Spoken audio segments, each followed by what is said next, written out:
We are joined by GM of your Sacramento Kings, Scott Perry, to kick things off. We're started out with a bang today. Thank you, Scott Perry, for joining us. Oh, thank you guys for having me, man. Excited to be on with you, and appreciate the work that you do and in and around this town, and looking forward to doing this more often with you guys. That's good, Scott. You know, you have definitely come into a situation to where, you know, you talk about boots on the ground. Your boots have been on the ground, because I know it's a lot of work that needs to be done, a lot of things that needs to be changed. But can you talk about, you know, just how you go by the day-to-day process? Oh, absolutely. And one of the things, the most important thing I felt I did when I first came into this organization is just wanted to get the pulse of what was going on, not assume anything. So I met with every single person in basketball operations and a number of the key people over on the business side, because, again, I'm a person that wants to develop a community that works together. Mm-hmm. And I want to hear from people. And everybody, no role is too big or no role is too small. Everybody, you know, so people who were going to stay around, I wanted to know their stories, learn about their experiences here, and then also gave me an opportunity to express the vision that I have for this team. And so that's going to be important, because we got to have buy-in. And so I'm big on open communication, sharing a lot, empowering people. So I've spent a lot of time doing that these first 5 or 6 months here, obviously developing the staff, both front office staff and helping Doug with his coaching staff. So you want quality people in here. Character is extremely important to me.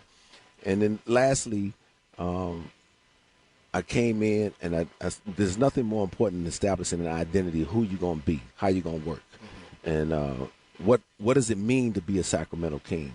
And so I talk about, you'll hear me say this often, the 6 pillars or 6 values of what we stand for: competitive, tough, team-oriented, professional, accountable, and disciplined. That's everybody. It starts with me, but I don't care what your role is in this organization. I want you living by that every day. Right. Obviously, we want the team to reflect that in how they play as well.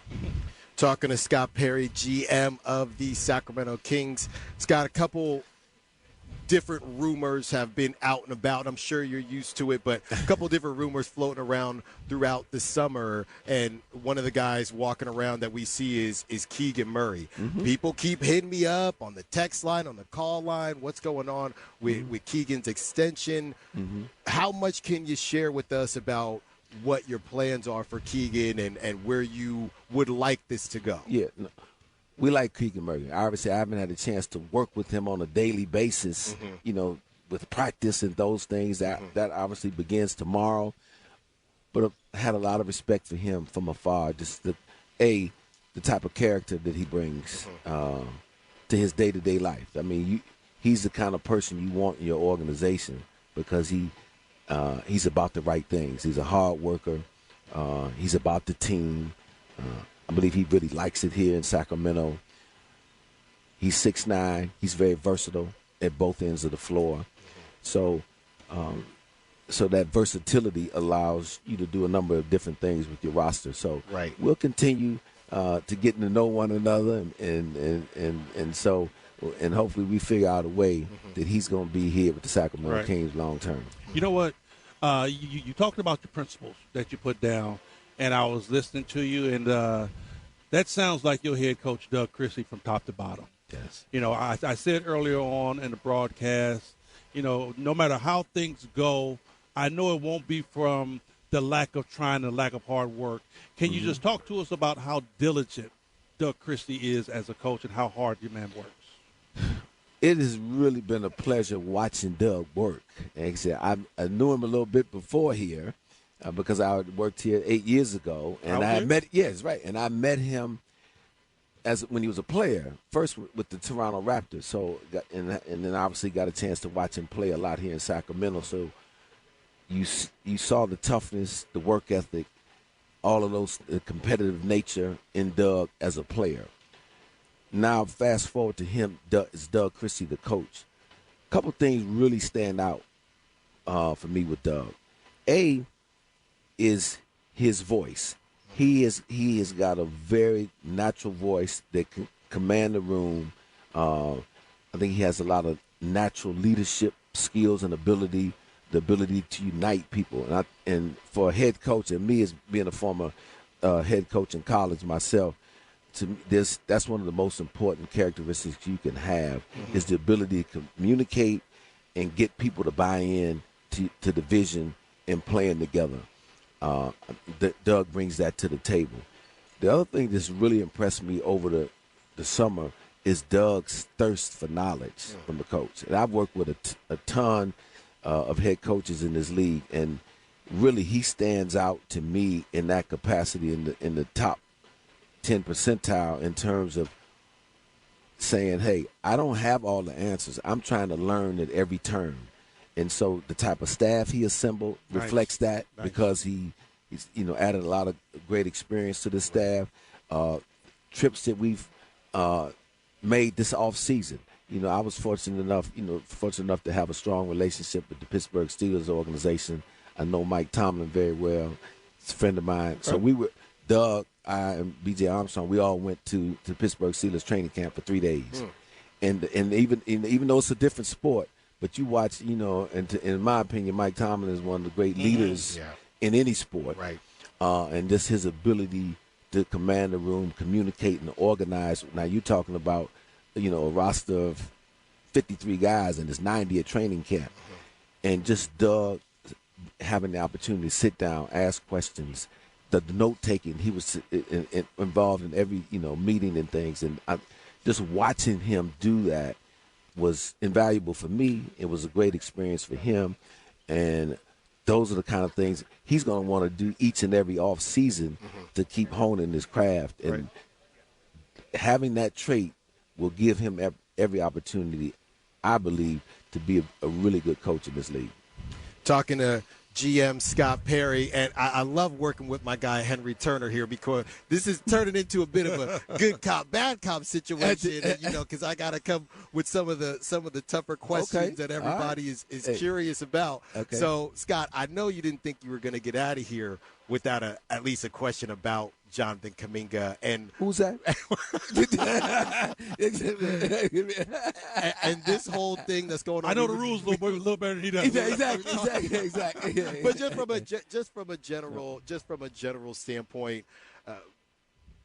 what did you see in that situation? You always say being prudent, things like that. Anything that you saw just from how this team can improve and just the direction you think you could go? I'm just going to obviously have to talk in very generalities. I can't get into talking about individuals. Right. But I said that at the very beginning about being prudent and trying to figure out how to improve this team. That's each and every day. I'm happy with the group that we have coming here to start training camp. My job and the function of a general manager of any team has to be really evaluating who you have and what you have, and then making an honest assessment on where you need to improve. And so that's where I'm at with this whole process. And so the names of the players, whoever, that doesn't matter right now as much to me as okay, does the person and the skill set fit? Because I'm a big person. You guys will find this out about me. Obviously, you need talent in this league to win. There's no denying that. Right. But you need talent plus the character. I say this all the time to people when they start talking about, you ought to trade for this player, that player. When you make a trade, when you sign a free agent, when you draft a player, two things are coming in the door: the player's talent and the personality. And they're not mutually exclusive. They're coming together. So you better be comfortable with both. Right. And so that is kind of the lens that I look through. I will continue to look through in terms of improving this roster in any of the avenues that we have available to us. Now, you know what's Scott? It's funny you talked about looking through the lens, because I always say that it's a few different ways you watch basketball. When you're a fan, you watch the ball. When you're a coach, you watch the players. But when you're a GM, you have to look at basketball in a whole different eye because you got to figure out, even if you got a good team, you still got to figure out those little intricacies that's going to take you to the next level. There's no question about it. It's a tremendous point that you make. And I'm watching off the ball. I'm watching sidelines. I'm watching all of that kind of stuff because, again, that lends itself. When you're talking about building a unit, you got to build a team that can not only come together, but they can also fight off external forces too and be able to work through tough adversities. You know, I lean back on my time when my start in the league, all those years I worked with the Detroit Pistons, and learned a lot of lessons while I was there. A few things that I bring here. Really believe in building a deep team. I think you need teams that are deep now.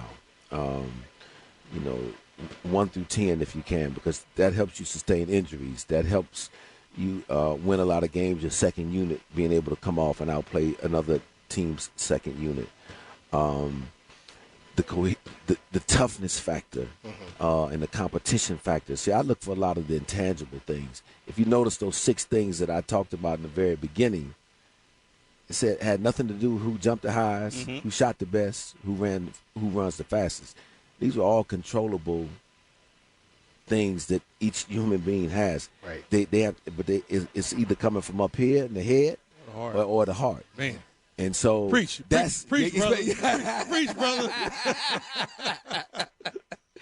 So yeah, that's how we're working here.